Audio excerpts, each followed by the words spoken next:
Welcome to another episode of Mountaineer Report here on WVU Sports Now. I am Mike Asti, and welcome to silly season. At least that's kind of what it is now in the off season for the football and basketball programs. Getting a lot of national conversation on what the perception is of these programs, and Ross Hodge, Rich Rod, all over the national scene on podcasts. We've been talking about it on recent shows. We've been writing about it here on the site of WV Sports Now, and we'll bring it up a little bit again here on this show.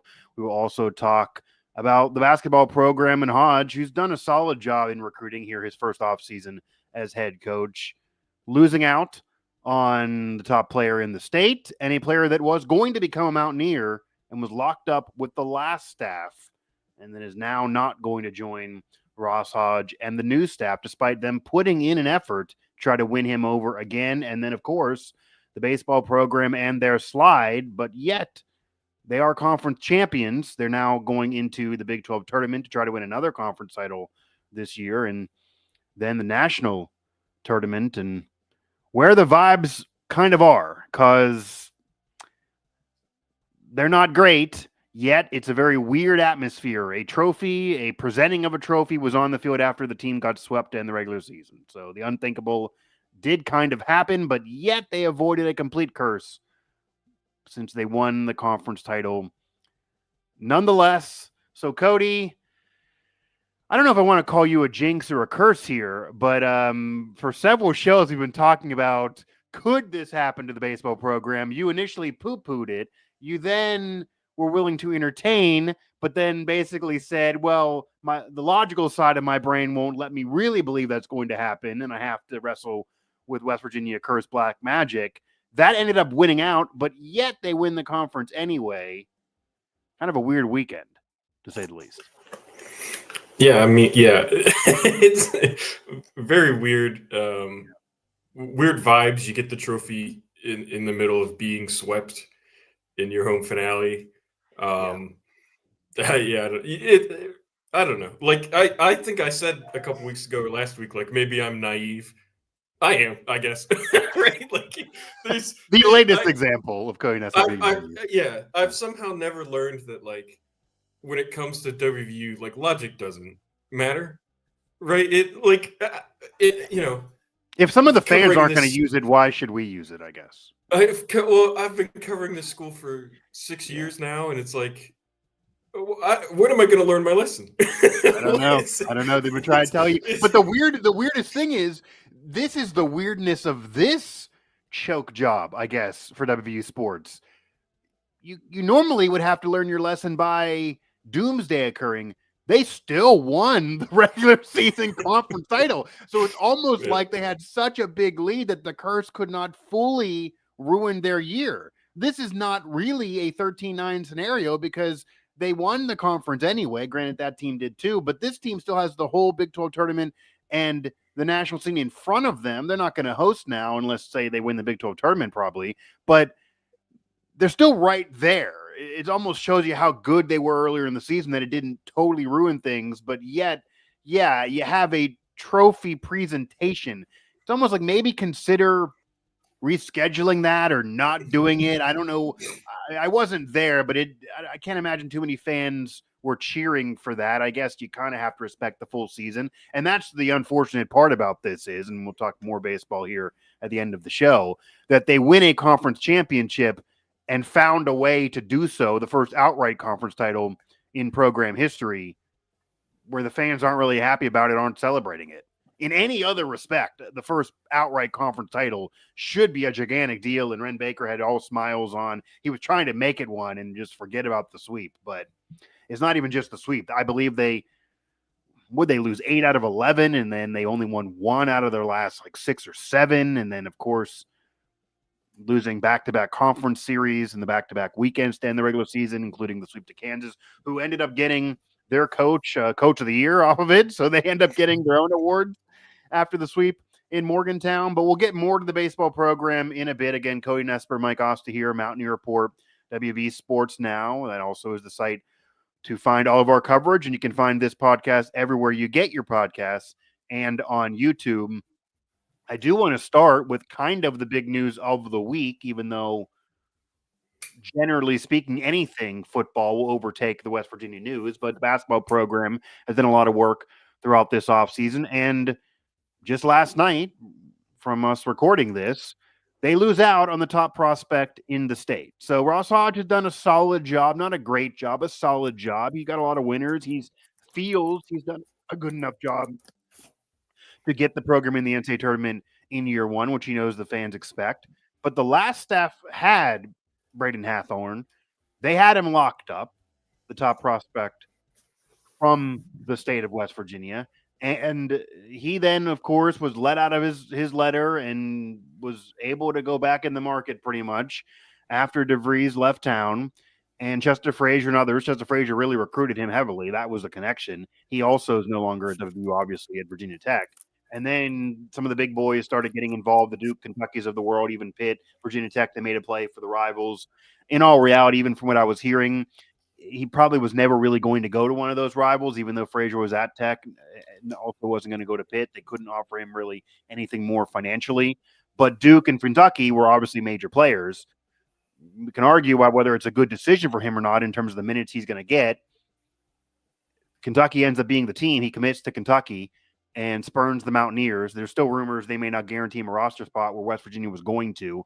Ross Hodge has dropped lines that he does want to add one or two more players. Wouldn't mind it's a high school kid. They lose out on Hathorn. What does this mean for you that the prior staff did get the top player in the state, but the new staff does not? And where do you think Hodge and company should go from here? Are they fine? Was that not a big deal? Or do they now need to kind of replace it with another portal kid or another high school recruit? Because they still have some more room for the 2025 roster. Yeah, it's interesting, Mike.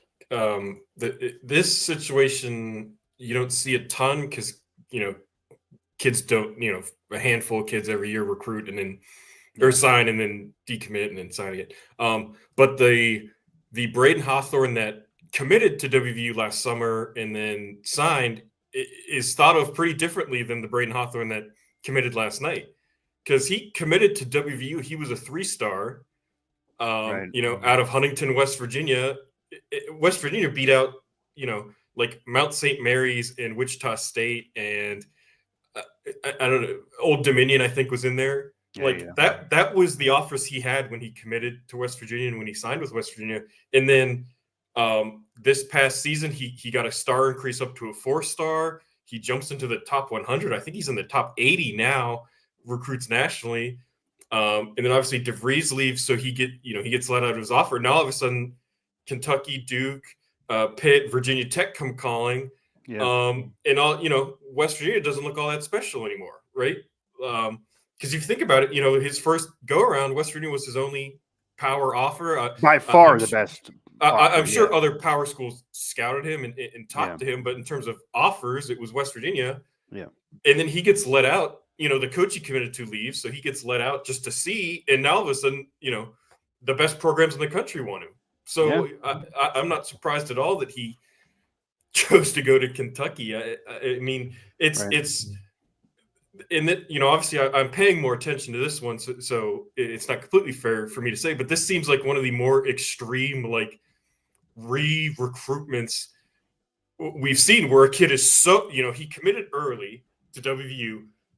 And he shoots up the ranking board so high, he becomes a different caliber of recruit the second time around, right? Like, he's in another league than when he signed with West Virginia. And it's really, really interesting to watch, because it doesn't, this specific scenario doesn't happen all the time. Yeah, well, it almost seems like that. I mean, West Virginia is not Kentucky or Duke, but it almost seems like that West Virginia offering him, signing him, which is a different ball game because the program has to decide to do that or not. And DeVries, who's an established head coach, a tournament head coach, and now obviously at Indiana, so highly coveted, wanting him aboard, increase his value just off that, just without even having him play any more games or anyone scouting him any further. Just the fact that the national media, national scouts, and those recruiting services thought, West Virginia likes to get in the tournament most of the time. They want this kid. They don't always look at West Virginia kids in state, especially in basketball. They go outside in their best years.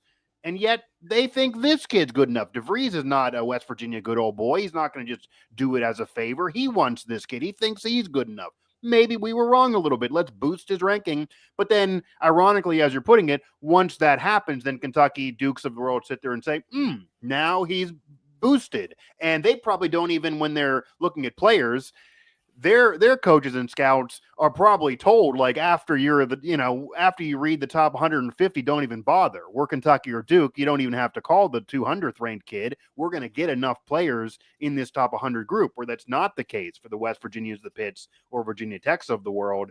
So then he's now on their list, where he might have not even have been on their radar before. Now we've seen, obviously, Kentucky kind of quote unquote steal a player away from the Mountaineers. Bob Huggins will tell you all about that years ago. So it's similar, but that was a situation where he was under Huggins, played with the Mountaineers. It wasn't directly out of high school, and it wasn't off a coaching change. So yeah, it almost looks like West Virginia increased his value to make him more attractive. Now, I'm never going to criticize a kid for making his decision. He can do what he wants with his own life and career.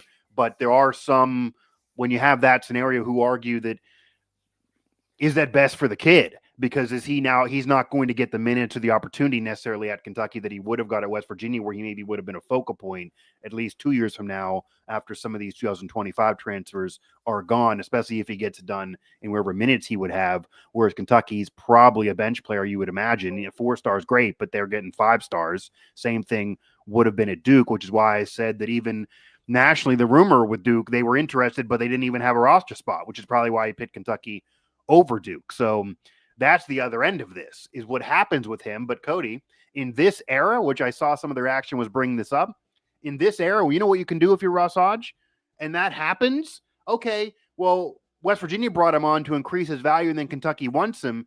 If he has a year where he's a bench player, even on a good team, but doesn't get the premier minutes, and he sees West Virginia be good but not great, maybe he'll, after a year, say, I could be a star there, and maybe he'll want to leave Kentucky, and then maybe he'll come aboard. Maybe they can re-recruit him. You can re-recruit this kid every year.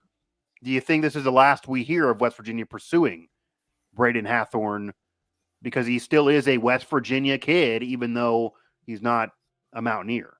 Yeah, certainly. In this era, something Neil Brown talked a lot about was not like burning bridges with players. Like, if players want to leave, do it amicably, because who knows if they're going to come back around. And so, no, I mean, obviously, if Hawthorne ever goes in the portal, WVU's going to be really high up on the interested teams, you would assume. And it is. So we do know the recruiting sites, 24/7 Rivals, On3, they do players' ratings due to a degree increase based on the offers they have. Right. Because the 24/7 evaluators, for example, might see a kid and evaluate him one way, but then if he's getting offers from Alabama and Georgia and USC, then they might know, this kid's better than, he's thought. And so that corroborates the West Virginia offer bumping him from Old Dominion. Right. So, but there is also, like, I mean, he committed to WVU as a 3-star. He got the boost to 4 pretty midway through the basketball season. So, like, there's still the fact that he has to go out and play. And I understand he had a really, really good AAU circuit. I'm sure he had a really, really good high school seat. Like, you mentioned, like, Kentucky probably doesn't even look past 150. They also probably don't recruit kids just based off the 24/7 rankings. Oh, 100%. Like, they send guys out to watch this kid and vet him and get to know everything. So, like, they also get more kids coming to them. I mean, there are more kids sliding in their coaches' DMs than probably other programs, because they want to be there, whether it's smart or not. Right. But I just want to say that, like, for that kind of jump, it happens because Braden Hawthorne has improved a whole lot and has probably gotten a lot more exposure than he had in the past, and impressed a lot of people. But certainly, you think, West Virginia being his first major conference offer and signing, like, that kind of stuff does put kids on radars of, I don't know if it's the Kentucky and Dukes of the world, but the other Power Fives and everything. And then in terms of, like obviously he's going to play less at Kentucky, right? Just the talent disparity. But the other thing is, like, and I don't know the degree to which people realize that like playing basketball at Kentucky, Duke, North Carolina, UConn, like it is a different world than the West Virginia and the Pitts and the Virginia Techs in terms of like number one in terms of money. Like in terms of money, in terms of interest, in terms of eyeballs on you, and in terms of pressure on you as well, though. But yeah, 100%. and it's like just the like as a freshman who, let's assume he redshirts and sits on the bench. Yeah, the NIL he's it's possible for him to get is in a different world than what he could get. Yeah. If he played Jonathan Powell's role at West Virginia, where he starts as a freshman and plays a bunch of like it's a different world, and it's just when you're talking about the blue bloods of college basketball, and so that was the argument some had, though, the why he should stay at West Virginia, because he would likely, regardless of role, and they have some players, obviously Eagle staff, Brandon Lorient, they're going to play and be the stars, but regardless of role, especially off a sales pitch of trying to get a kid away from a blue blood, which is what Ross Hodge was doing. His recruitment was different than DeVries, who again was competing with lower level schools. I'm sure he was telling the kid, you stay home, I'm going to play you. So you are deciding, if you're Braden Hathorn, do you want to play right away and get minutes, still like potentially a tournament team in the Big 12? It's not like it's not a major conference team. Or, as you're saying, you're potentially either riding the bench, or maybe Kentucky says, we'll give you more money, but not play you and want to redshirt you, despite you being a 4-star, maybe a 5-star then. So that get to where people say you're just taking the money because you're going to play a lot less, which is totally his right to do so. And I get it. I'm not saying I wouldn't even make the same decision. He has plenty more years to play, but that's kind of where then the decision gets to be part of what he was thinking. And that is part of what I'm sure Pitt, Virginia Tech, and West Virginia were selling. We're going to play you more right away than Kentucky or Duke would. Do you want to play? And athletes usually do want to play, even if they want the money. Yeah, and it's the structure of college basketball. It's like you can probably count on one hand each year the number of recruits or even transfers who Kentucky, Duke, North Carolina, UConn are like seriously interested in, but end up going somewhere else, right? Like, right. And I don't know. It's like when Hawthorne got released, they could get a lot more players than they do get. 100%. They have to say no to a lot more kids than West Virginia has to say no to. Yeah. When Hawthorne got released from his NLI and Kentucky and Duke get interested, pretty immediately, I was like, he's not coming. He's not recommitting to West Virginia. Right. I mean, the Pitt visits made me think, like, okay, if he's choosing between Pitt and West Virginia, I could argue WVU being a better job, certainly historically, and certainly you could even argue with Hodge, because Capel could get fired if they have another bad year. So that's a risky play. And Frazier being at Virginia Tech, I'm sure, is part of why they were in play as well. But, I mean, when has Virginia Tech been better than WVU basketball? Very rarely over the past 40 years. So that's not really a better spot either. It did kind of feel like this is going to be Kentucky, especially when nationally people started saying Duke doesn't have a roster spot. It's like, okay, now you're tipping the hand that it's going to be Kentucky, even when he was trying not to tell anybody what was going on. And to his credit, Cody, he broke the news. No one nationally broke it. Him and his camp kept it close to the vest enough that no one felt comfortable enough to break it. And as we've kind of ranted about on past shows, the stretch of whether nationally or even, some media in general feel comfortable enough is pretty vague, because there are some that their comfort level to break news is pretty loose. So no one felt comfortable enough even going loose to break this news. So credit to him and his camp to do it that way. But yeah, it kind of felt like it was Kentucky all day. I'm sure he'll probably be available at some point in these next 4 years. What I do want to ask a couple more points on the Hathorn decision here, Mountaineer Report, Cody Nespor, Mike Asti here, and our complete coverage is at WV Sports Now, because this is where fans' minds always go as well. And we have to go here because, I mean, I'm one of the ones who ranted about it initially. I had a good laugh with Ross Hodge about it at a bar in Pittsburgh when I talked to him at the Coach's Caravan, that he only has two years of D1 head coaching experience. He's not as known, even of a commodity, that DeVries was when Braden Hathorn signed with WVU, even though his stock wasn't as high as it is now. So the fact that the prior coach locked him up and the current coach does not get him, even though they're competing in different worlds recruitment-wise, is that a little bit of a stain on Ross Hodge? And is there any credence to the fans who are trying to get negative by saying this is an indictment of the 2 years of D1 coaching? this is an indictment of Ren Baker's hire. And if DeVries was still around and didn't leave, this program would be better off, even though you can't force a guy to stay. But the program is getting screwed by DeVries leaving, and this is proof of it. Yeah, I just think, like I mentioned previously, like the Hawthorne that committed to DeVries and the Hawthorne that committed to Kentucky are so different prospects. Like I said, like Darren DeVries beat out, Mount St. Mary's, Pepperdine, Old Dominion, Radford. And Hodge has to compete with Duke, Kentucky. If Duke and Kentucky weren't in this and Hodge lost Hawthorne to Pitt, I think we're having a conversation about that, that's a recruiting failure. Right. To lose a kid to Kentucky, it's like, well, if Kentucky wants a kid, you can't do too much to stop that, right? Like, you can't, most schools, the vast majority of schools can't put together an NIL package to pull them away, can't. We don't know the pecking order, too. We don't know if Pitt was ranked ahead of WVU. Well, I'd like to know that.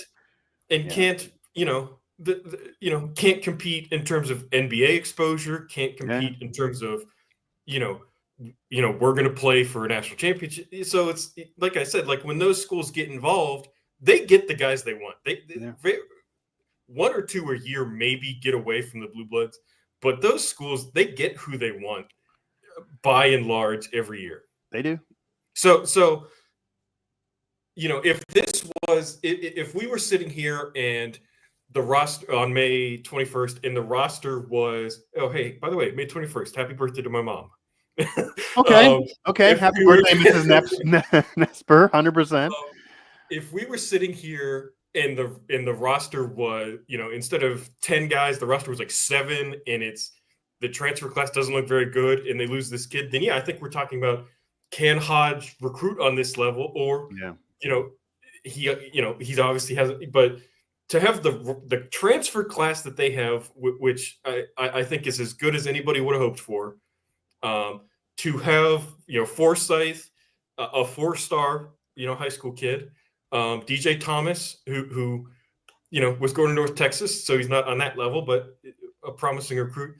To be sitting here, I don't think losing this kid to Kentucky is a black mark on this offseason for Hodge, right? Okay. Like I just don't, because I don't think so either. But that's where some fans' minds immediately go, because you're putting it that you cannot compare it apples to apples, because DeVries was not competing against Kentucky, whereas Ross Hodge is for this player. However, the facts of it still are, you did lose a player that was previously signed. That's going to be in the headlines, whether it's West Virginia coverage, Kentucky coverage, national coverage. It's going to say former WVU signee, flips and commits to Kentucky. That's not going to look good. And it's the same thing that we talked about with Rich Rod's misreporting really on the players that left, that now come aboard and that were cut, and that 50 players leave and 50 players come aboard. A lot more people talk about the 51 that left rather than the 51 that come aboard, or that's the second or third sentence in the paragraph instead of the first, because maybe it's not as sexy. And the facts of it are, yes, you brought in a lot and some of them are Power 4 transfers, but you also lost a lot, even though you may have cut a lot of the players that you lost. So the facts of this for Ross Hodge, the perception for people that are not going to watch West Virginia coverage, listen to podcasts, read West Virginia coverage, just a national fan who's not even a Kentucky fan, but a fan of, just a random team, and just goes on social media and checks in with rivals, they're going to say recruiting loss for Ross Hodge and WVU. They're worse off than they were 2 months ago when they won this recruiting battle. It's not fair to say that, but that is the aftermath of this in reality. Now, Ross Hodge may be sitting there saying, I don't care the perception. We had a great class. I lost him in Kentucky. DeVries lost, beat out other schools. He didn't have to beat out Kentucky. That's the reality. We're going to power through, and I'll try for him again next year if he doesn't play at Kentucky. That's probably what he has to think, but there's a little bit of a stain in the aftermath, because not only do you lose a former signee, this is different than Pitt or Virginia Tech losing this battle. They had him locked up initially. They lose a coach, and he's from the state. Mm-hmm. I think that's why fans are also mad. It's very rare in any sport that a West Virginia homegrown product ends up becoming the star. We've seen it, but it's very rare that they end up becoming the star on a really good team. And even when it happens in football, it's usually a lineman, something like that. It's very rare that the best player on a team, say, is from West Virginia and can lead the torch for years to come. And this could have been that eventually if he's built up into this 4 or 5-star type of kid in a couple years and he doesn't stay home. And it does feel like maybe it's because of the staff leaving, because I guess to counteract what you're saying about different competition for what DeVries was dealing with versus Hodge, even though DeVries only had to beat out Mount St. Mary and those schools, if he never went to Indiana and Chester Frazier was still there who helped the recruiting, then you figure they would have done a similar offseason, maybe even better in the transfer portal. They'd have a solid roster. Maybe who he has at Indiana right now, which is better ranked, would be at WVU right now. It would be a second year after they should have gotten the tournament. DeVries has more on his resume, and there's more NAL money than there was even 6 months ago when they initially got him. So maybe it would be harder for him to flip out and decommit because they would have said, we'll pay you more now than we would have 6 months ago. Don't even take the Pitt visit. And he would have already been there. He wouldn't. The second DeVries was gone, it was like 10 minutes later, I'm going to, open it up again. If DeVries never left, I don't know if we get that announcement a couple months ago. So it might have been even easier to keep him. So that might still be part of the equation on how he eventually was lost. But as you're saying, even if DeVries was still there, Kentucky might have called and he still might have said, get me out of the offer. They're going to pay me way more. You just don't know. Yeah, I mean, obviously the whole recruiting class, as soon as DeVries left, I mean, got out of their NLIs. It's a complete overhaul, right? Yes. It's an interesting, I don't know, difference in modern college sports. Not even modern, like for a long time now, where it's kids commit to by and large coaches. Yeah. And certainly what school a coach is at plays a large part, but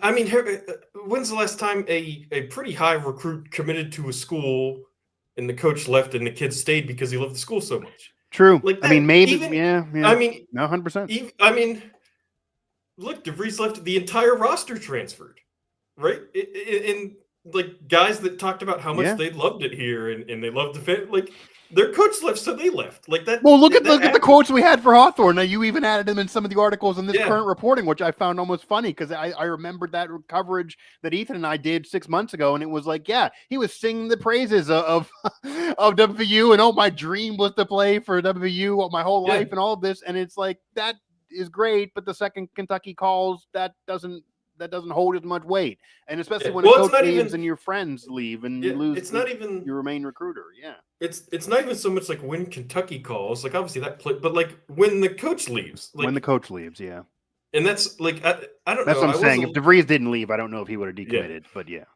I'm pretty. I don't know. I feel pretty good that he wouldn't have. Right. Right. Like I was a little surprised by how upset people were last night about Hawthorne. Because in my mind, I was like, well, the coach left. Like we watched the whole roster transfer. Yeah, 100%. And all the recruits get out of their signings. Like, I don't know. I guess I can explain it to you. I mean, I agree. I mean, I try to sometimes get in the mind of the crazy fan. Well, because the reason why is what we're saying is reality. Yeah. But the reason why some of the fans are upset is not because, it wasn't just any player. There are some fans who have the mentality of, especially West Virginia fans, you're from the state. Yeah, you say you dream of playing for WVU. The coach leaving should not be why you don't play for WVU if it's really your dream. And I will say the only thing I can hear the fan in that is we're saying, and it is true, and this has been going on for decades. This is not even just in this current era. Players usually go to schools for the coaching staff above all else. Even if they're from a state, a school, they grew up loving it, they go for the coaching staff. Facilities back in the day, now it's money. So now it's usually money and the coaching staff. The coaching staff's gone and there's more money elsewhere. Then those are two boxes that are away from WVU in terms of this battle against Kentucky and Dukes. Again, if he would have went to Pitt, or certainly even Virginia Tech. Now it's a little different because Chester Frazier's there, so you could say, okay, he went with Frazier. But if he would have went to Pitt, where there's no Frazier connection, they also have missed the tournament back-to-back years. They have a worse history, and I will tell you again, their money situation is not better. It's arguably worse. If he would have went there, being from the state with everything I just said, that would have been a complete middle finger. And I think then that I would understand West Virginia fans saying, no, we're going to boo you during the next 4 years. Go ahead. I would get it. It doesn't really make sense why he would have taken that offer. But Kentucky, I get it. And even though he's from West Virginia, the West Virginia part of him does not trump Kentucky, the money. And when you lose the coaching staff, if they didn't leave, then he might still be there. But again, he went for the coaching staff, not just by being from West Virginia. That loyalty to the state, like fans want it to exist. It just doesn't exist anymore. And it hasn't existed for a long time, but it's more evident now with money flying around. Well, and something fun to consider, like he's from Huntington. Yeah. Well, Lexington might be closer to Huntington than Morgantown. Yeah, geographically, that's true. That's true. He did make comments about growing up, liking WVU and things like that in the past. But sure, because Morgantown to Huntington's like 3.5 hours. Yeah. Huntington to Lexington might only be around 3. Well, even how far is it from Virginia Tech? That's why Marshall and Virginia Tech kind of have a geographic rivalry. That's not that far. I don't think Tech and Huntington's that far away, so that would have kind of been close for him as well. So it is fun. Like you mentioned, like people want the state loyalty in that, but it's like. There is, he's not from Morgantown. I was gonna say he's in such a way like it's the state is just a line on a map, right? Like physically, he's pretty dang close to Kentucky. Like for his family to go and like that's like geographically probably as home to him as Morgantown is. Well, hell, why didn't Louisville get involved then? But yeah, I understand. No, that's true. No, I mean he might even have thought to himself, not only do I get more money, I get to a more prestigious program. I get on national TV more often. I have a better chance to win a national title. And I'm also just as close to home. Like he probably is thinking like, this is just everything I could want. And I think what also sucks for the fans and what we kind of agree here, if DeVries didn't leave, it would have been much easier for DeVries and staff and Frazier if Kentucky, because there's tampering. Nick Saban even admitted it. If Kentucky would have called in early May and said, keep it under wraps. We know you're signed with WVU, but we'll offer you more money. You're not far from us. Come aboard. DeVries would have been able to get in his ear, also probably call people who knew at Kentucky and been like, no, this is our kid. Now we'll give him more money, lock him up. You already built the relationship over a longer period of time. At that point, it might have been more in his mind, do I really want to screw the program in the state because it's so late in the year? It would have been more likely that he stayed. It would have been less likely that he leaves. He certainly wouldn't have decommitted when he did a couple months ago when DeVries exited to Indiana. However, back here on earth, DeVries did leave. The reality is he did go. And when coaches go, you usually do lose the roster. You usually do lose a recruiting class. That's just the reality of this situation. And that all is true even when somebody's from the state of the school that he signed for. That's not, if he didn't like DeVries, he wouldn't have signed just because he likes WVU. There might be 1 out of 1,000 players that are like that with that kind of loyalty. But again, I always tell people, Cody, and nobody ever wants to hear this, if the transfer portal existed 20 years ago, you do not know if Pat White would have been there for all those years to win all those major bowl games. You do not know if Deshaun Butler would have been there to capitalize and get that Final Four. You do not know. I mean, even Kevin Pittsnoggle, West Virginia kid, he was West Virginia homegrown. He stereotypically fit West Virginia left and right and was chucking 3-pointers and was leading West Virginia to an Elite Eight and tons of success under Beeline. During that run, Kentucky might have called and said, I get you're being West Virginia loyal, but here's more money. Like he already was having kids then. He might have won, okay, I need more money. He might have left. So you just don't know. So when every fan always says, yeah, this era sucks, Owen Smith wouldn't have left or this player wouldn't have left, you don't know. Yeah. Owen Smith was walked on with no recruitment at all in a position that hardly exists now. After the stats he put up his first year, if another school would have offered him double the money, do you know that? Do you know what he would have decided? I mean, I had Steve Slayton on this show after he got in the Hall of Fame. He admitted he considered hitting the portal midway through his first year, even trying to get out then, and his family might have gotten his ear and stopped him. But he didn't guarantee me he wouldn't have left if more money called or if he didn't like the opportunity that wasn't there initially for him. You just don't know. So, and Noah Devine, think about that. Would they have got him in this era? I mean, he was a real top recruit with all those numbers and that highlight reel. Hard to believe he would have been a Mountaineer. I know it was rough for him initially, and He had off the field things that got him to West Virginia, but after a year or so, those numbers, he might have been gone. You do have the Zach Frazier's and Wyatt Milam that stayed loyal. I mean, Nick Saban admitted he tried to steal both of them illegally and tamper with both of them, and they stayed loyal. Great. It's just I can't hate somebody for not, because you'll go for coaches and money and prestige and what's better for your career, regardless of the state and where you're from. But still, wasn't that? Let's talk about this for 1 minute. Wasn't that wild? Nick Saban said that at the draft. Yeah, I mean that was literally straight up tampering. 100%. Just straight 100%. up. Why, Milam? Yeah, we tried to get this guy every year to Alabama. Okay, he was never in the portal. Never in the portal. You're not allowed to do that, Nick. He was never in the portal. Not once. And nobody pounced on it either. They just were like, let's keep it moving. Here's a commercial break. But he admitted tampering, 100%. Yeah. I mean, we know it goes on, but it was weird to hear. It's so weird.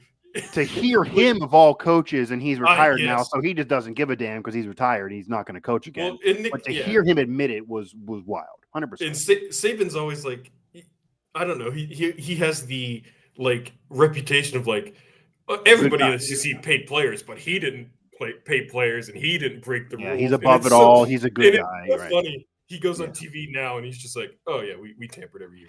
Yeah, he does have the reputation even now, because he sometimes complains about NIL. Like he's like, yeah, no, I want players to get theirs, but everything's run amok. So like the old school fan sometimes loves Nick Saban because he wanted a bigger time program, but he's more speaking for the fans mad about this by saying, where's the loyalty? I want players that are going to stick with me. Don't just leave for the money. I wish it was like the old days.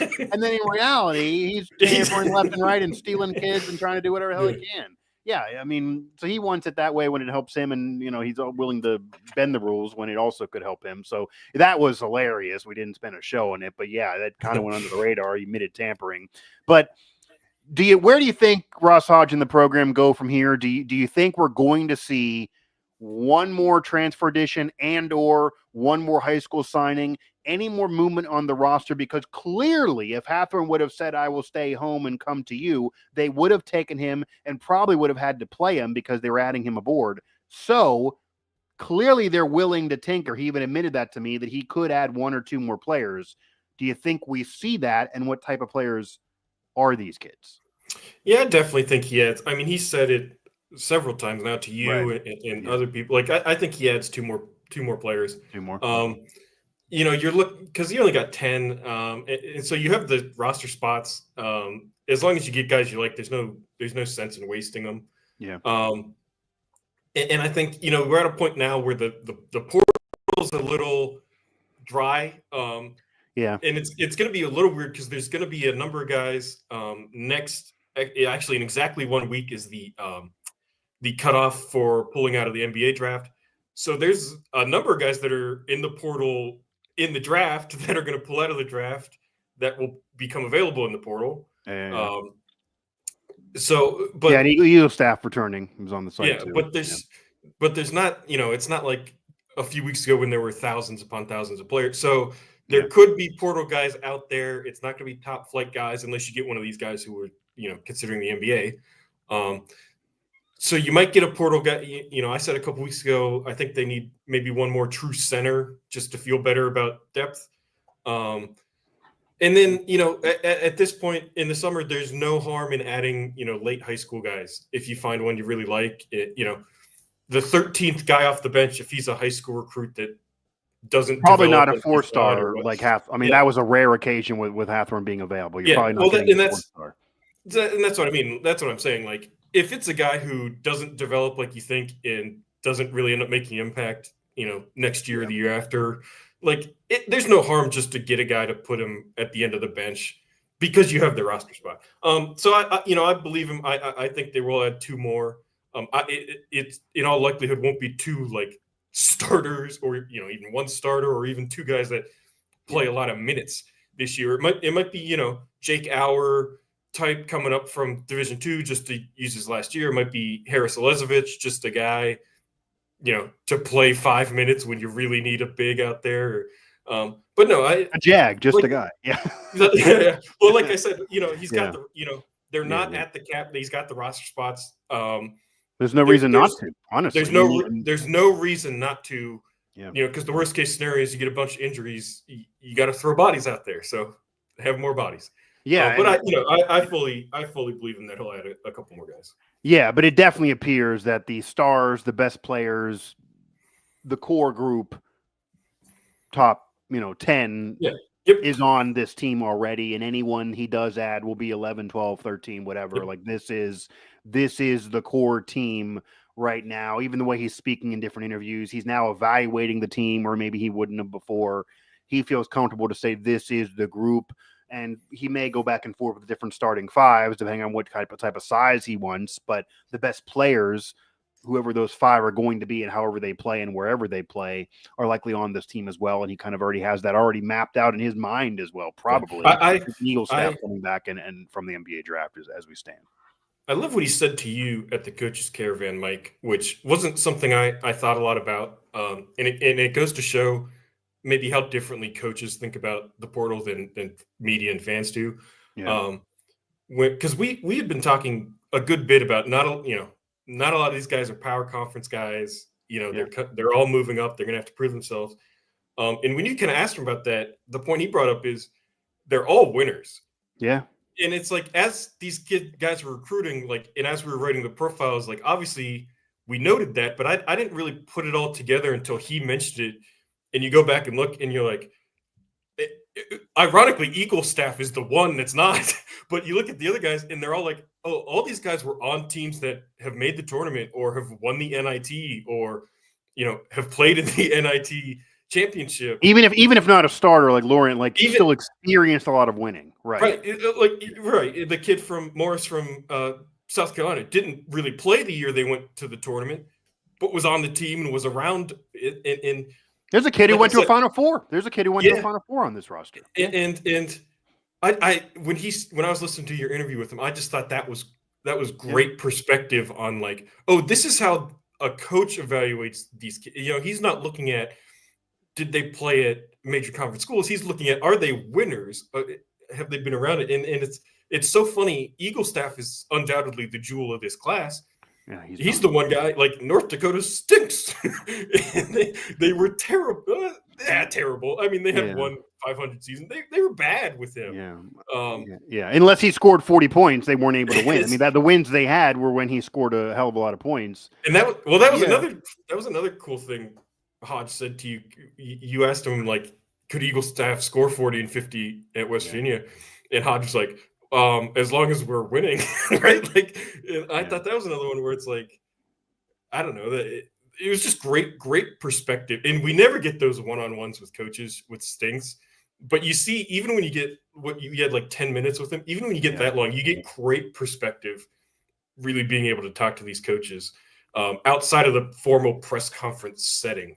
It was 100% nice. I mean, we were literally standing, under a TV that was loud. It wasn't the greatest. I couldn't even do video, but I just, you got to get something out of this. And it also was a little different dynamic because my two comparisons of when I've talked to DeVries personally, and really anybody right now who's covering because he's so new, is a press conference, his intro presser, where Ren Baker even said I had one of the top two hardest questions of the day. And, the next time he sees my face is at outside a bar in Pittsburgh at a Coach's Caravan, which is a totally different vibe. So it wasn't like I could go there and just try to rant about you only have 2 years of D1 coaching. But it allows us to build a little bit of a relationship. You get a different perspective. His guard was down because the last time he saw me, he was having a fastball thrown right at him after, early in the best press conference of his life. Probably didn't love that. He might have went home and been like, man, I wish I didn't get that question. But it was just a different, it seems like he was much more laid back because, as you even put it on our show after his intro presser, that you thought he did well, but the questions he didn't do as well with were Hoppy's and mine, which were the hardest questions, especially my question. But in that setting with the same media member that he didn't do well with a month and a half ago, earlier, he was giving you great perspective. So I also do, and I've said this on a recent show, I think Ross Hodge now,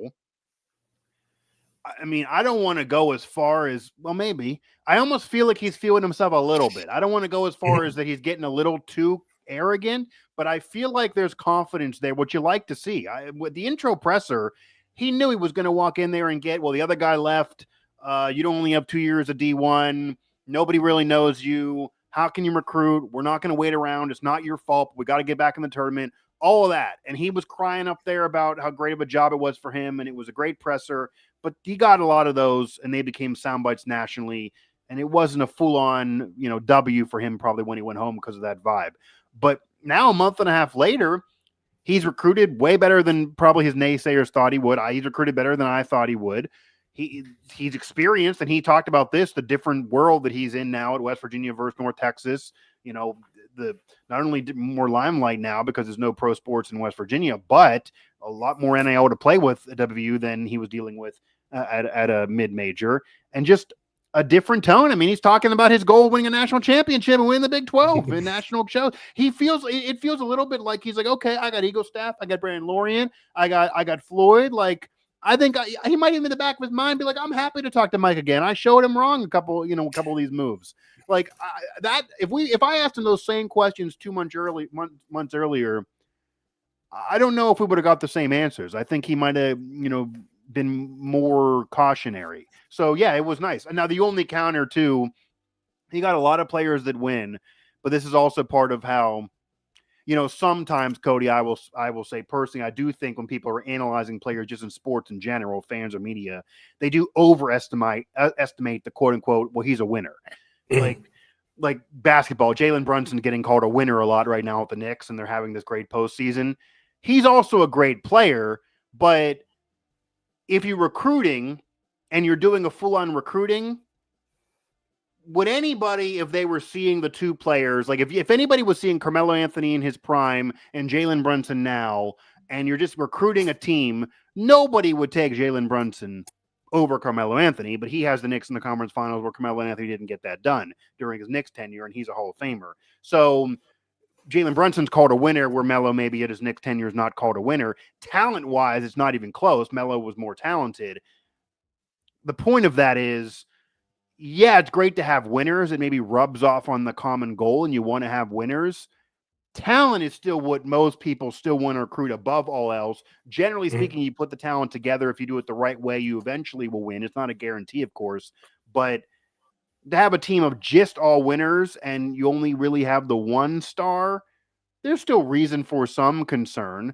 Like sometimes it's just calling someone a winner is a bit too much, and sometimes it almost feels lazy. Like again with Brunson, people just saying, well, why is he? How is he doing this with his size? Well, he's just a winner. Well, that's not analysis to how he's scoring all these points as a smaller player. Like, yeah, he's a winner. His team's winning, but like, again, I asked you how he's doing this as a smaller player and getting it done at this level over bigger guys. Analyze that. That's not saying someone's just a winner. So Ross Hodge gave me the answer that you could argue sometimes is lazy analysis. But that is how he's going to best sell the team, because they're not all stars from Power 4. They are winners. It felt a little bit like maybe Ren got in his ear on the plane ride. Like, you might get this question, just lean on them being winners. It's a good answer. Maybe it's from Ross Hodge himself, but it doesn't truly analyze the team, even though it is a fact that they are winners, and it's a good attribute, of course, to have, but it's vague to call someone a winner. That doesn't necessarily mean they're the best player or most talented. Yeah, I think it matters more in college versus the pros. Because you look, there are programs across the country, even in the major conferences, where they have crappy culture and they never win anything no matter who they get, because the culture stinks and the players don't work hard. And I think you see the opposite where there's teams that are even like, my mind is going to all the blue bloods, but like, sure. I mean, there are teams where the culture is really good, and so they always win. And it's like, look at the mid majors who are always culture is part of it. Yeah. Who, regardless of like coach or players or whatever. And I think it matters in college more, just because like Harlan Obioha, right? UNC Wilmington. Like, I don't know, starter on the team that went to the tournament, like, just understands what it takes, right? Understands how to win a conference, like understand the devotion in it. And I think that goes a long way, because there are kids that come out of high school super talented, and there are programs that like 100%. they don't Culture's know how to, part of it. Yeah, it feels like he's building a culture of winning, even if they haven't won yet together. Don't know how to work hard, don't know how to be dedicated, and you see him flop, and it's like, I don't know, like Dusty May at Michigan this year might be a good example of like he took the culture he had at FAU, which is an asset devoid program, right? Like have nothing to work with. Yeah. Took that culture to Michigan and exploded in 1 year. I think part of that is just like knows how to do it, right? And so I think when you'd rather have winners than not. Well, sure. Right? It's towards what Renbaker said about Hodge. Like he's won everywhere he's been. He's only been a D1 head coach for 2 years, but he's won everywhere he's been. It's true. Yeah. So I just think that in college it means more than the pros. Just I don't know. In college there's that pitfall of like some kids don't learn how to do it, and they're uber talented, and we see it all the time with 4 or 5 stars who are extremely talented but don't win anything because they go to programs or head coaches that like don't know how to teach them, and that's why there's so many disappointments every year, like team wide, player wide disappointments 100%. Every year in college basketball. And so I do think coaching plays more of a role in whether you win or not in college than in the pros. Not to knock all the pro coaches, but it's even more important on the college level, for sure. So I just think I don't know. I think it's when you're looking at all these mid majors, like I think it matters a lot.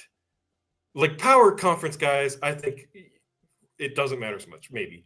Because the talent is probably higher. But when you get in all these mid-majors like Hodge did, I think it matters a lot to get them from winning programs that they're going to understand how to come in and work hard and compete in the Big 12 versus like Eagle staff's coming from North Dakota. Just looking at the records, does that look like a program that knows how to bring kids in and get the most out of them and win? It doesn't, right? I mean, that's what's down on North Dakota in this show. I mean, they have this 100%. Great player that can give you 40 a night, and they can't get to 500. It's like, I know. Right? Like there's got to be something there, right? And so I think, I don't know. I think it matters more than maybe you're poo-pooing a little bit. Well, I'm not trying to poo-poo, and I agree it matters, but I guess here's what I'll simply say. Yeah. I agree it matters. I agree it's a good sales pitch. I agree that certainly it's a tie-breaking scenario, especially if you're not bringing in Power 4 players. And I think it even matters more to Ross Hodge than it would have mattered to Darren DeVries because Ross Hodge, the concern is he's not won at the major level either. He's been a head coach that got an NIT 2 years as a D1. He didn't get in the NCAA tournament. Like, if you're going to be a head coach at a pressure cooker power program that expects the tournament every year, and you've never led a program to the NCAA tournament, it's best to surround yourself with a bunch of winners that have at least experienced some success. And especially somebody that's been into a Final Four, that if you get in the tournament, you can call them up and say, you clearly won several games at one point. You weren't the best player, but how did Dusty May do this? Because he got it done and you had a run. So I agree with all that. My only thing is that going back to the answer to me outside the bar, his entire answer was about bringing in winners. I think if that's like, it's a good answer. It's a good answer. Yeah. But it would be a great answer if it was they're winners and they're going to do X, Y, and Z. Like it just, when it's the end all be all, that's the only concern. And I'm not saying it is, but he didn't expound. And it's an easy thing to hang your hat on, but it's hard to equate that because a player that's really talented and like Eagle staff scored all those points. Saying he's not a winner, it's not his fault he didn't win. Yeah. But he didn't experience the winning. Yeah. So let's even if we look at let's just last year's team, like Javon Small didn't win anywhere, right? Oh, maybe at East Carolina. He wasn't in the NCAA tournament though. He did not get there at Oklahoma State. So when he was at that level, he didn't get there. So but just real quick, like Joe Yesufu won a national championship. Right? Toby Okani won a conference championship. Hansberry and Sincere Harris had that great run at Illinois. So DeVries wanted winners too. Yeah. Yeah. Ed Andre, I guess, was an outlier. He at Long Beach State. But I mean, they get I named the starting five basically in Yesufu. Well, Tucker DeVries. I mean, let's not He was in the Tucker, tournament. They won. Yeah, that's right. So like, I don't know. It's recruit. I could probably write a story about this. You rather have winners than losers. I understand. Yeah, right. But like, I'm just saying, like it seems similarly constructed. In that mindset, and it's like if these guys can have the success that those guys did, that's pretty good. That's, I mean, well, I will tell you this: if that happens, then this, the doubts about Hodge and the recruiting class in this first year kind of go by the wayside.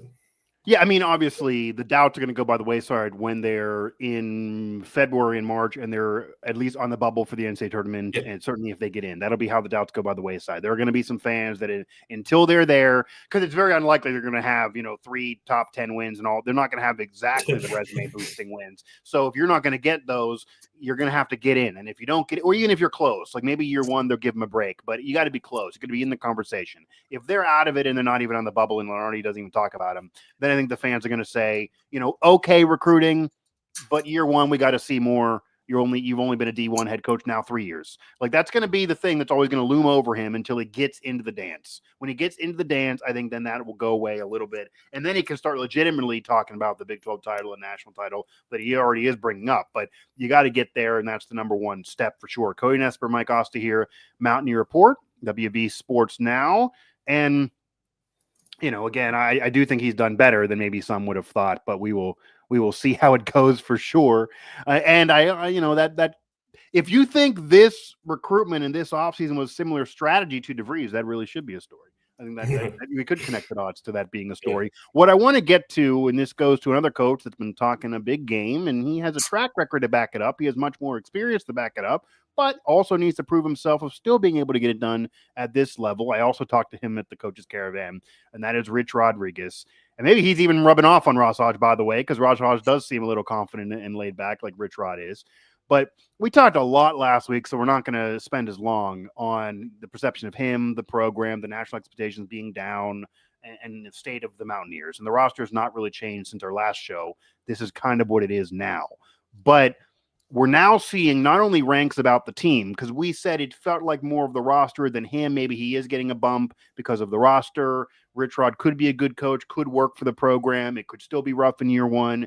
You got to maybe temper expectations, but Mountaineer fans are not, and he made it very clear he can't go 3-8. They do have pressure to win right away. The schedule's a little easier at the jump. But now you're getting national reporting and national rankings and national predictions, and we have one of them on the site from CBS where they're just ranking head coaches just flat who they are, not even predicting games, but the coach. I believe Rod got 42, so it's middle of the pack. It's around what Neil Brown got last year, if you remember. Like it's similar neighborhood there. Now, granted, Bill Belichick was in the 50s with 6 Super Bowl rings, so it's hard to say, what that means because they just don't know what he'll do in college football. Scott Frost had great Group of 5 success and is now back at UCF while they're a Power 4 program. He's even in the 60s. So your resume is not what it's all about. It's about what they think you're going to do now and what you got to prove now. But Rich Rodriguez at 42 in terms of Power 4 coaches right now when they're ranking 68 on down. Is that fair or foul? I think that's fair. I think it's really fair. Just like we talked about the roster, I think it's fair to say to Rich Rod, you have to earn it, right? Like, I mean, let's be Rich Rod has not had a good season in the Power 4 since 2007, or he's had one good one. No, one 2014 at Arizona. They were 2014. They were so vying for a conference title. Yeah, he's had one. One since 2007. And it's winning the Conference USA with Jacksonville State, like that's good. That's certainly not a knock, but Conference USA stinks. It's right, like it's just about the worst conference in the country. He was 0-3 to start that season. 0-3 to start I think year. It wasn't perfect either. I think it's fair to say, like, prove you've still got it. Like, prove you're a better coach than 42nd, right? And so I think it's fair. I think it's fair as well. I do think it's interesting because they even revealed it was 4 different writers who kind of had their opinions all come together on an average. Now, this is kind of, Cody, this probably feeds into what we've been saying on shows that nobody really knows because they put it out there. Somebody was at 57 for Rich Rod, one of the worst in the Power Four. Someone else had him at 28, which would be top 30, despite not even being in the Power Four for years and having no Power Four success in the last decade. And they ended up at 42. So that is a real big margin of error discrepancy there, 57 to 28. That shows you that two guys who work for the same network have no idea and clearly total opposite opinions on what this man's going to do despite looking at the body of work. That kind of, I think, is fair. And I do think that while they're heavily covered, obviously, with the Rich Rod return being a national story, the predictions on the team, the predictions on the roster, the predictions on players, assistant coaches, and even Rich Rod at the top, for West Virginia, it's more of an unknown than any program in the country. It's really hard to do this now. So any fan who's upset about the 5.5 wins or Rich Rod at 42, I don't think Rich Rod's losing sleep. I don't think the players are losing sleep. I'm sure Rich Rod also likes it, Cody, because as you said last week, he saw all his players be disrespected and his assistant coaches be disrespected and probably used it in a meeting. And he probably walks in the next meeting and saying, I'm disrespected now too. So it's not just you. I'm getting hated on as well. No, they're inviting me on the show. Urban Meyer and Rob Stone and Mark Ingram are joking with me. We're all laughing. And then I turn around and they're saying I'm a middle of the pack Power 4 coach right now. So I'm getting the same disrespect. Let's get ready. Let's go. The only way we're going to change any of that is winning some football games. So, and CBS is one of the outlets. They had him at 42. They were one of them that had it 5.5. They're one of them that are very down. They're one of the outlets that has one of their national writers in Shayan Jayaraja, who I've had actually on shows talk about. He was the one with CBS. He's part of the panel who said that the old school mentality of Rich Rod's not going to get it done in this era. He thinks they're going to have a really bad year. So again, prove them wrong by winning games. And, for Mountaineer fans who like proving CBS wrong, they're usually down on the Mountaineers. Shayan Jayaraja thought they were going to be one of the worst programs in the country a couple years ago. They won 9 in 2023 and won the Mayo Bowl. So it's not like he's right all the time either. So it's interesting, though, that he's getting a similar ranking to where Brown was, because obviously the resumes aren't close and the fan base was very down on Brown. I don't know if that means that Brown's a better coach than what their record ended up being, or they're really concerned about Rich Rod because he hasn't done it in a while. That's just an odd dynamic. I mean, some of those rankings are weird. Like Pat Narduzzi is 37, and obviously he has a major conference title on his resume. Granted, it's years ago, but he's coming off of losing a bunch of games in a row at the end of last season and a horrible year the year before it. So that's where he falls. It's not just resume when they're ranking these coaches to where they are right now. Yeah, I think it is interesting that him and Rod and Brown are close, but they're kind of in the same scenario, like I said, where it's like, okay, prove you're better than that. Yeah. Right? Like, and Brown Neil did it. I was going to say, Neil did it the 1 year. Right. And then but that was kind of the thought every year with Neil was like, prove you're better than the worst team in the conference. Prove you're not going to get fired. Right? Prove, and he did. Prove, and that's very much, like I said, that's very much what Rich Rod's going through right now. It's like, hey, prove your team's better than 5.5 wins. Prove you're better than the 42nd coach in the country.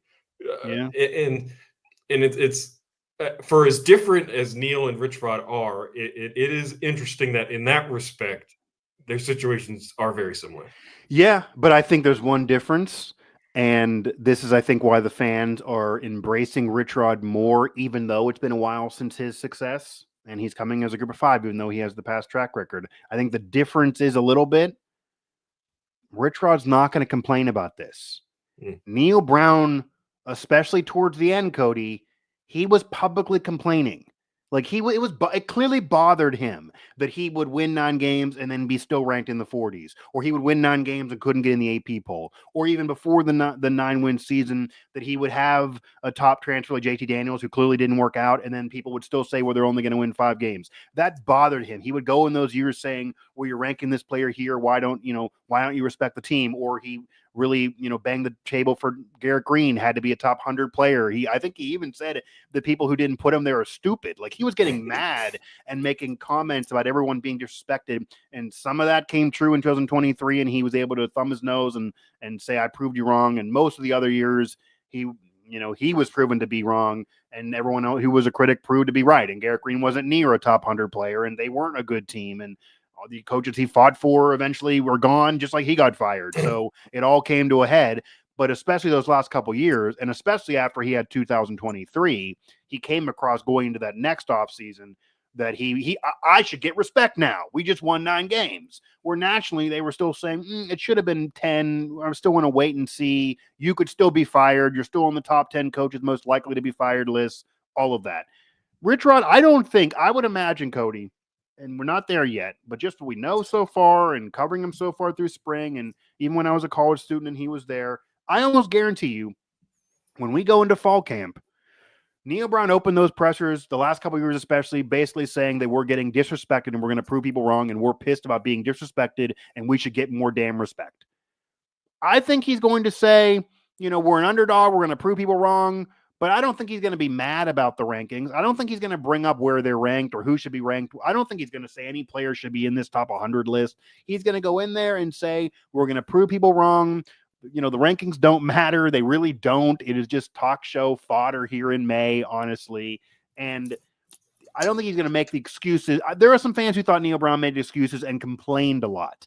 I don't think that Rich Rod's going to do that. And even if they lose the brawl or lose games, I don't think he's going to stand up there and make all these excuses. I think he's just going to say, we lost, take it on the chin. We got to move on. Where Brown sometimes would just really, get into, well, this was unfair. They would bring up they were bringing up the thing with Milam and the holding call weeks later. Like, I don't think that's going to be the Rich Rod theme.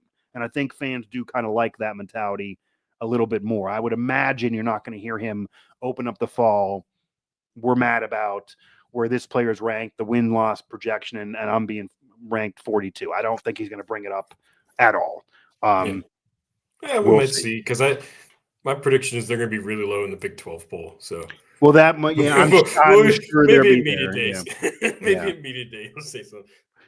But he kind of already set the table there. I forget whether it was to me or in some other interview because he's done so many. But I think he even literally said we're probably going to be at the bottom of the Big 12. Like, he knows he's going to be there. Like, he's already ready. Like, okay, I got this 5.5. We're going to be at the bottom. Mountaineer Report, Cody Nespor, Mike Asti here. To wrap things up, Cody Nespor, the baseball program, as we talked about the Open a little bit, they tried to choke away the year and ruin the season and do the West Virginia sports thing.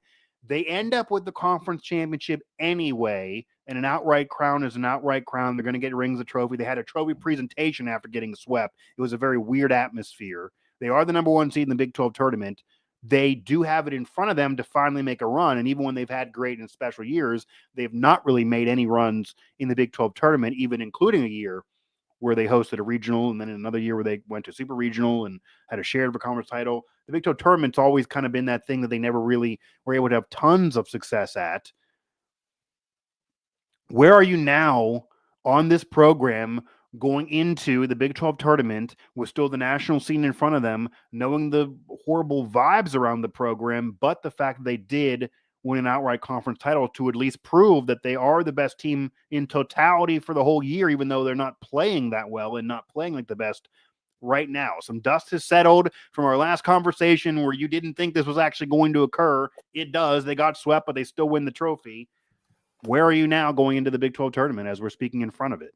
Yeah, so this is eerily similar to 2 years ago, which is the season we've talked about a lot, where they backed into a share of the Big 12 title because they got swept at Texas. Right. And then, like, I covered the team much more heavily that year than I have this year. That year, they just utterly ran out of gas at the end, and they didn't do well in the Big 12 tournament. And then they went to the Kentucky, a regional in Kentucky, and like couldn't win a game. I think they beat Ball State and just couldn't compete really. And it feels the same this year, where like after this series against Kansas, it's just like it just feels like this team's done. Unfortunately, like they peaked earlier. Obviously, they peaked way too early in the year. They're just out of gas. It feels like I don't know. I don't know how to explain it more than that. Where it's nothing really super tangible other than like things that went right earlier in the year aren't going right now. and that's just like teams just run out of gas. And Yeah.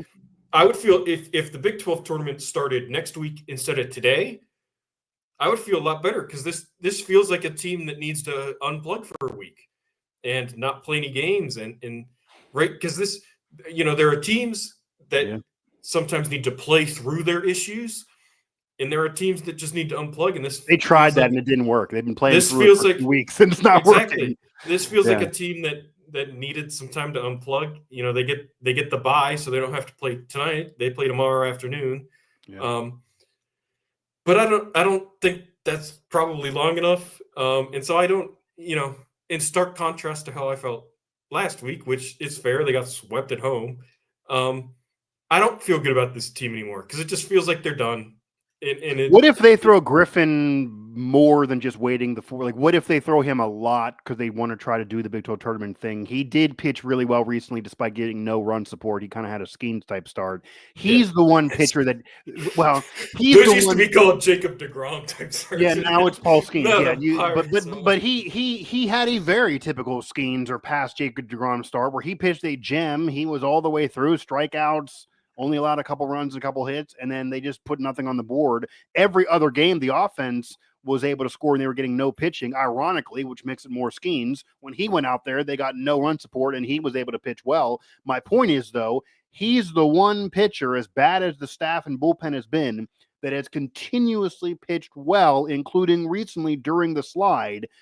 Does he give you any hope that at least when he's out there, if they start getting the run support they usually get, maybe that's an anomaly, they can win some games? And would you consider, unlike Maisie did, that if you're seeing the roster right now and seeing, well, this one guy's pitching well, nobody else has, I'm going to try to stuff him down your face and pitch him more than maybe I normally would because I really have an emphasis now on winning the tournament, also trying to have success in the regional? Or do you think Saban's would just be like, this is the team, I'm not going to break his arm to do it, and we're probably not going to get it done? He's the one bright spot you could probably try to squeeze something out of if you wanted to get an extra start or two and maybe do it on short rest type of thing with Griffin.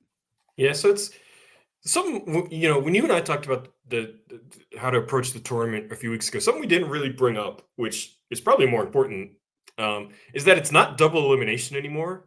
Yeah. And a lot of, what Maisie used to do was like, I don't think he always minded losing that first one. It was because of double elimination. That's what he would say. Yeah. And then he would, the year that sticks out to me was the year with Jackson Wolf. They kind of took a game from Texas because Jackson Wolf threw like 150 pitches. That's what I mean. So it's different now that it's not double elimination. You don't get a mulligan. And it is a little different that they get this bye, so it's not 4 games in 4 days, right? And so I think Griffin pitched what? He pitched on Saturday, is that right? He pitched the Saturday game? I believe it's a Saturday game. Yeah. So now we're Wednesday. I mean, I would say Thursday. I would, because it's not double elimination anymore, I would pitch him tomorrow. Okay. In the tournament opener, because you have, and then that's kind of what Maisie would do is like. And then how much rest do you need to give him before you throw him out there again then, though? Well, you don't pitch him on Saturday. Like, you throw him tomorrow. 2 days. No, yeah. You throw him tomorrow, and then he's done, and he's going to the save it for the regional. But what Maisie used to do is he would go. I think the only year he didn't was Alec Manoah's year, 2019, because he had that rotation was insane. But what Maisie would do a lot is he would throw his big guns, after he got that first loss in the double elimination bracket, and then he would just be like, we'll figure out the rest of the week. And a lot of that, that doesn't work. There were some times, too, that he would have a big gun, hypothetically, if Griffin would start Thursday, he would then flirt with the idea, or at least tell the media, even if he wouldn't do it, maybe I'll bring him out of the bullpen for an inning on Saturday. Like, he would try him later. Yeah. Would you maybe want to see that? And the reason why I bring that up is more realistic, Cody. In their losing streak, They have blown multiple games by multiple runs. So what I'm asking you basically is if they win one and somehow they're sitting there Saturday and they're not going to throw him again and he's the only pitcher pitching well and they're winning on offense and the staff and the bullpen sucks, and then you're in the 7th inning and he's not dead and you're about to give up a couple more runs, but you have a 4-run lead, do you consider saying, F it, Griffin, go out, we got to win the game? Like, we're trying to win a game, nobody else can pitch. Yeah. So how I would approach this tournament, I would go into tomorrow, their first game with Griffin Kern, and I would say, you're going to throw 130 pitches today, and hopefully that covers all 9 innings. Yeah. And then I'd say, if you do that and we win, we will figure out Friday and Saturday with everybody else rested. Because I do that, then you're probably done with him, though, even as a reliever. Yes, that's a lot of pitches. Yes. Yeah. But because without the double elimination anymore, you have to win, right? Like, you can't. And they could still maybe host if they get it. If they win the Big 12 tournament, I think it's back in play. Yes. It would just feels so much worse if if it's one and done and you lose and your best pitcher didn't throw because you were trying to save him. Yeah. If he doesn't pitch Thursday and they lose Thursday, that's going to feel off. Like shades of 100%. I don't know how many years back this is going, but the Orioles not pitching Britain in the wild card game. He had the best reliever season in MLB history. Didn't throw him in the wild card game because they're trying to save him. I remember that. It would feel like that, right? Like this guy. I mean, the Nationals held Strasburg back. Remember, they didn't put him in the playoffs at all. Granted, they won later, but they're trying to save a pitcher for the future. So it's like, that's how I would. Again, we don't know how Steve Saban is going to do this because he's never been the coach in the Big 12 tournament before.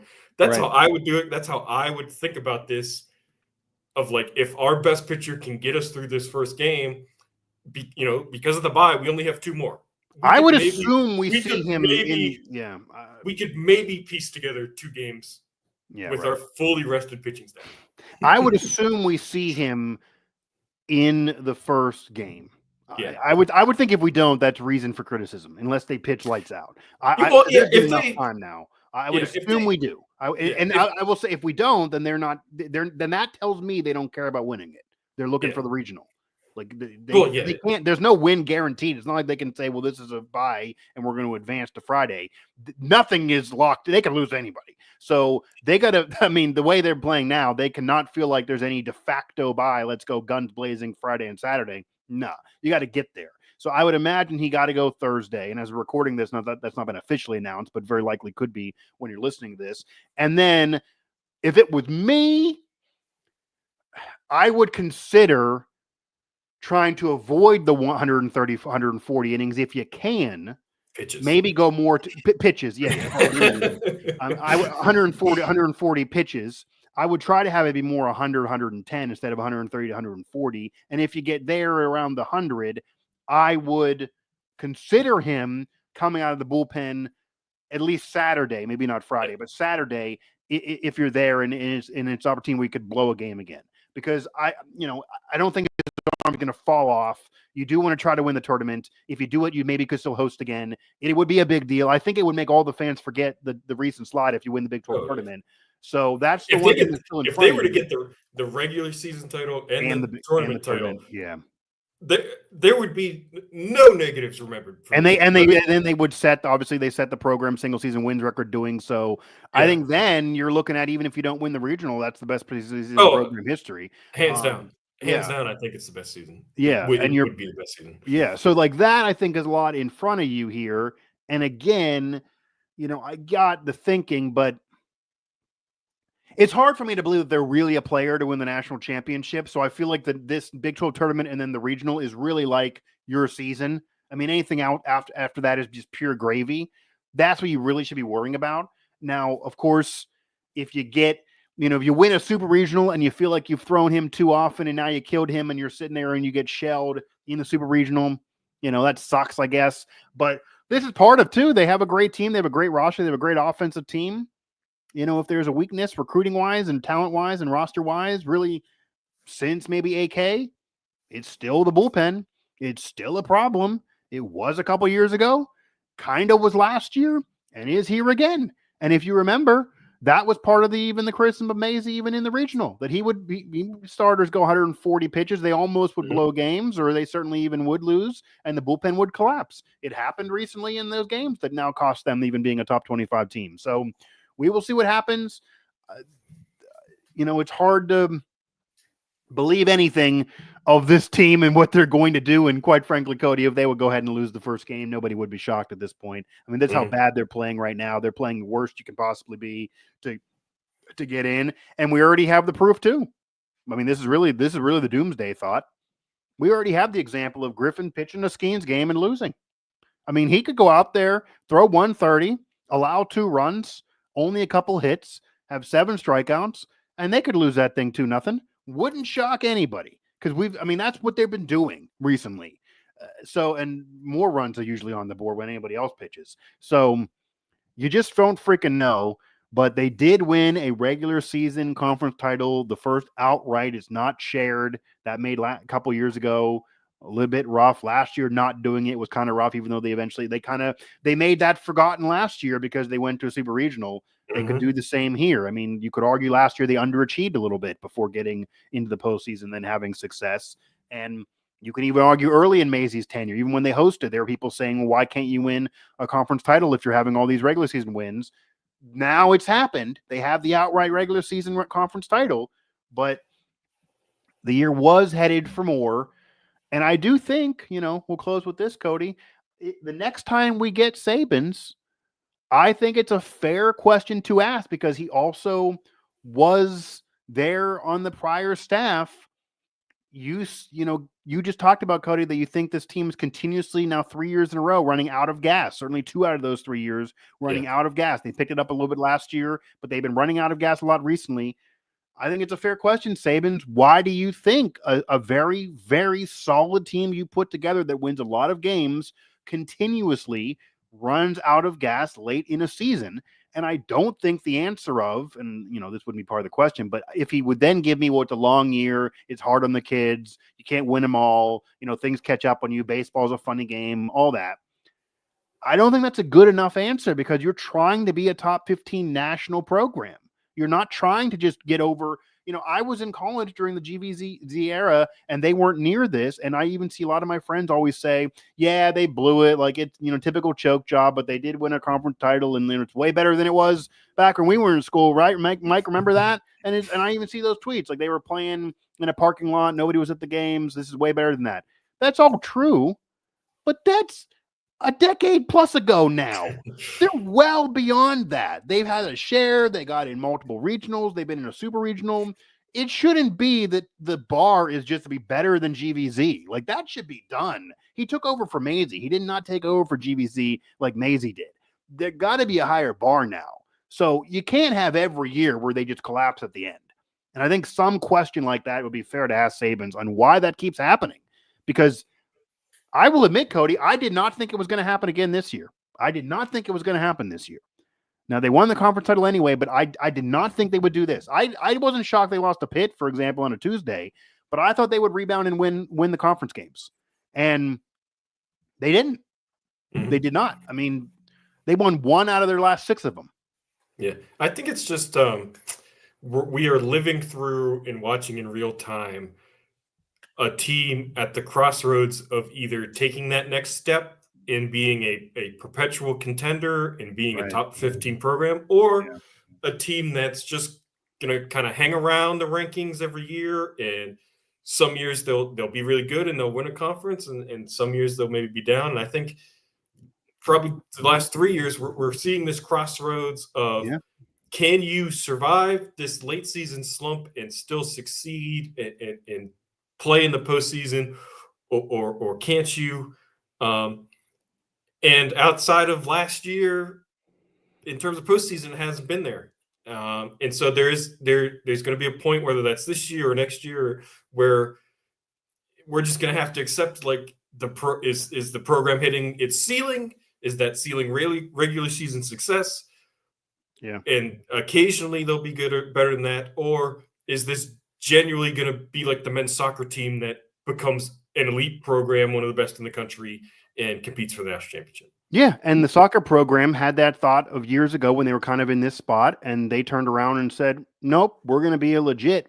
legitimately going national championship. We're in the Yep. College Cup, like legit, we Yep. can do it, and we are a top 5 program nationally, not even just top 25. They continuously get those rankings, and that's the next step for the baseball program. Yeah, I would think that if we're sitting here 3 or 4 years from now, Cody, and maybe they even win another regular season conference title, but they keep losing tournament games, they never win another regional, and even if they set another single season program wins record, they got a lot of weak wins on that schedule earlier in the season. It's a little overrated.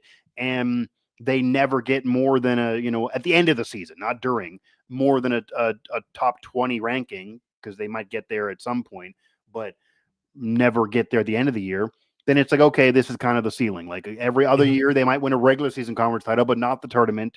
They're winning the 40s, but they're not going to get into the 50s, and they're not going to be a top 10 program. They're never going to win a national title, even if they win Big 12 titles.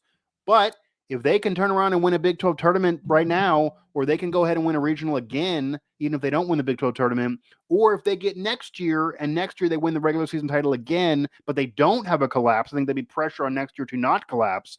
Then Yeah. maybe they can say, well, okay, we're going to be around and be that next step and be what the soccer program did, and what we've seen different spurts from football and basketball over the decades, etc. That Yeah. maybe is a I, possibility.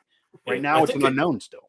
I think a good comparison, Mike, and this will be the last thing for me. I think a good comparison would maybe be the last 5, 6, 7 years of Huggins, where it's like Yeah, that's a good comparison. in retrospect, I don't know if people talk about it at the time, but in retrospect, there was a ceiling on that team and the ceiling was the first or second round of the tournament. Yeah, it wasn't like it was the prior And decade. It was not. It was not a national yeah, contender at that point. Yeah. and I guess that's when I say this crossroads, that's kind of the two directions the baseball team can go. Are you going to become the men's soccer program where, like you said, you're one of the top 5 in the country and you're going to compete for the national championship? Or are you going to be the last few years of Huggins where it's like you're going to be really good in the regular season, you're going to get into Yeah. regionals, and you're just not going to win them. And maybe you'll go to a Final Four, maybe you'll go to a super regional.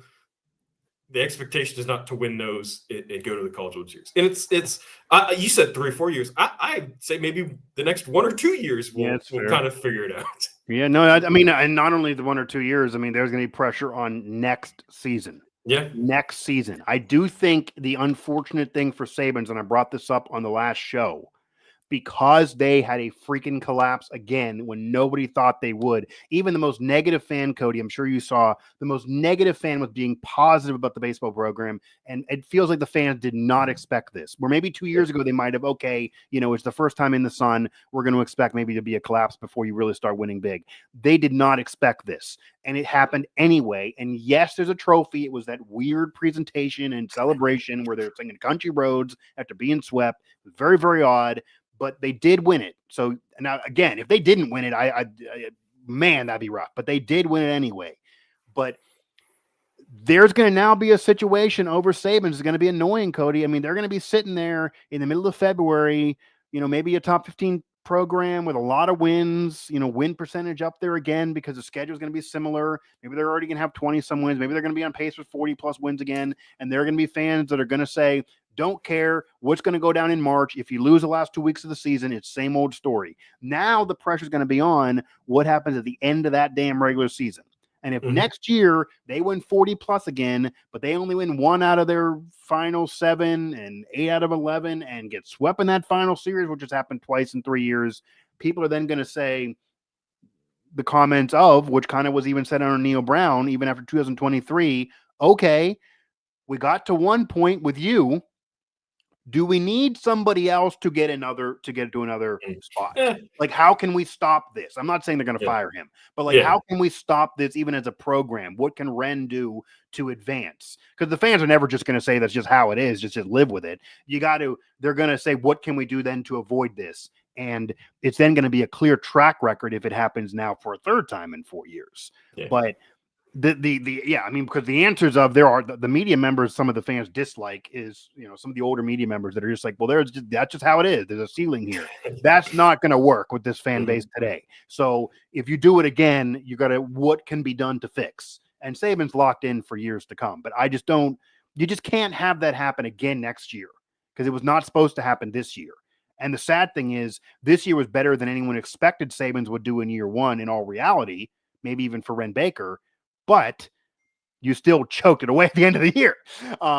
So that's just still the fact. But they do win the outright conference title. I do think the fans are not celebrating that enough. I think that is unfair a little bit. It is the first outright one, and there's not even been that many in all of sports in the Big 12, really, since getting there. The women's program got one. Soccer's not in the Big 12. Football certainly hasn't. Men certainly hasn't. The Final Four year was back in the Big East.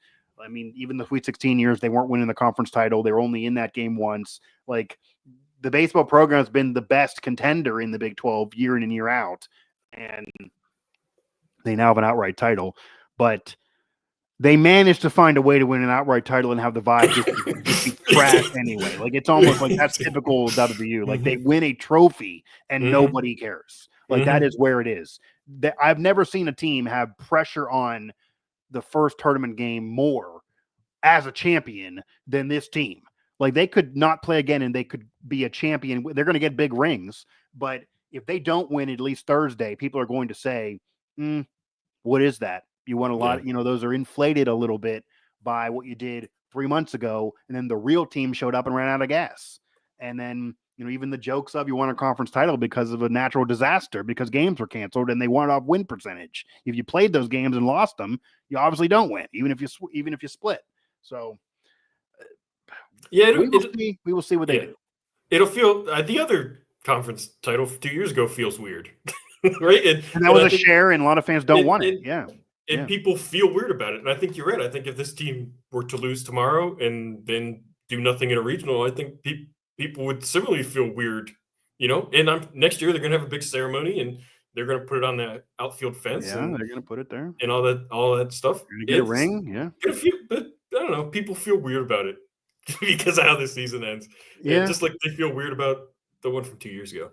Yeah, I mean, this one's a little better because at least you get an outright title, whereas 2 years ago you got a share. But yeah, I mean, it is weird. I mean, Cody, when you see on the wall, on the outfield wall, it says 2023 Big 12 champion. They don't even say regular season, just says Big 12 champion. Now, a fan who doesn't follow sports is going to look at that and say, okay, they won a Big 12 title. That's really good. They're a good program. But the people that follow West Virginia, the first thing that you look at when you see that, what is it? They choked away at the end. Yeah, well, that's what I mean. That's the first thing. That's the first thing I think of. Like, absolutely. That they have no more. And this is what I talked about at the time. They have no more right to say they are Big 12 champion. No more right or not right in 2023 than Texas and those other schools. Those schools, when they got their share, they were jumping up and down, dogpiling because they had to get a long winning streak put together to even catch WVU, and then they got it. And West Virginia gets a share, and the fans are like, no, like we should have had it outright. Then you get it outright, but you still end up sucking when you finally get it outright. So now you got pressure to do it in the postseason to kind of legitimize it. And again, unlike past seasons of choke jobs, they have a lot in front of them that if they win in front of them, they will make the losing be forgotten. But it does feel like maybe they ran out of gas. And it'll be interesting if we see Griffin more than just in one game in any capacity, because that'll tell me that Sabans has no confidence in anyone else. And he did months ago, nor should he. There's no reason to. Months ago he did, but no. Now multiple 4-1 blown leads in the 9th inning and then one in the 8th inning. Like, what are we doing? Like, I mean, that just, I don't think anyone would have thought that was going to happen months ago, even the most negative fan, and it happened anyway. They do win the Big 12 regular season title. We will now see what they do in the Big 12 tournament, and that would be a much bigger deal because they've not had success there, even in the best years of Maisie. So we will now see what they do. There's a lot of pressure on them there, even though they have a trophy nonetheless. That'll do it for this edition here of Mountaineer Report. WV Sports Now is our coverage. Cody Nespor, Mike Asti. We're going to have coverage of all of this, including what the baseball program does. And good luck to them. Good luck to them, because they're gonna be an introduction to the doomsday WVU fandom if they don't have some success. But yes, it is true. It's also light years from where the program once was, so that is a positive for sure.